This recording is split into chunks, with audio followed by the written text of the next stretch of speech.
Hey, this is Doug from Doug and Nikki. I am here with a really cool LED light set from TANBABY. That's right, TANBABY. In any case, I do need to tell you these were provided for me to do the review, but with absolutely no instructions. So what we're going to do is we're going to talk about the product a little bit, talk about some of the features, take it out, set it up, actually use it. I'm going to use Doug's score from 1 to 5, let you know what I thought of it. And if it's a 1, it sucks. If it's 5, it's amazing. I'm pretty sure they're going to be higher than a 3, I'm going to say, just looking at them already, because they look like a nice quality product. Let's talk about the basic parts.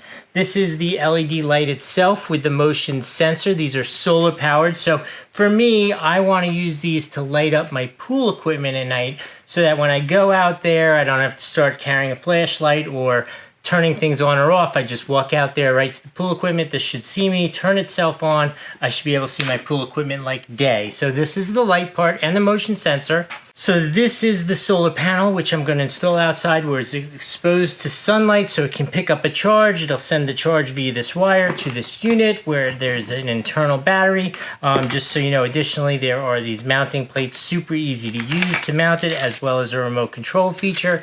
And in any case, just as a basic concept, I'm going to set it up so when it sees me, turns on, I'm going to have light, I'm going to be able to work on the pool equipment, and then when I walk away, it's going to turn off so everything is dark. I don't need it lit up 24/7 out there. In any case, we need to take it out, set it up, and use it. I'm going to show you how it works, and then I'll come back, give you that Doug score from 1 to 5, let you know what I thought.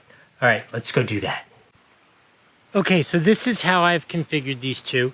I have the solar panels here collecting the power, and then one light here, and then the other light here, obviously both using the motion sensors. So let's let them charge up and come back and see just how well they work at night to light up all of my pool equipment at night.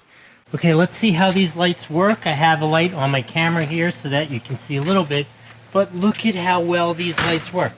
Now, do you remember the story I told you about being able to access this stuff at night? Literally 2 nights ago, my lovely filter here exploded. You can even see the silt is still all over the ground. But because these lights were here, I was able to come out here, shut it down, change some of the piping around so that it wasn't continuing to leak out, and go on about my business. So these 2 lights have worked perfectly for what I wanted them to do and the way they should work. So in any case, I'm going to have to give these a full 5 out of 5 on the Doug score for perfect illumination when needed of my pool equipment. Obviously, you could use them for anything, but I thought this was a great use. In any case, hope that was helpful. We'll see you next time.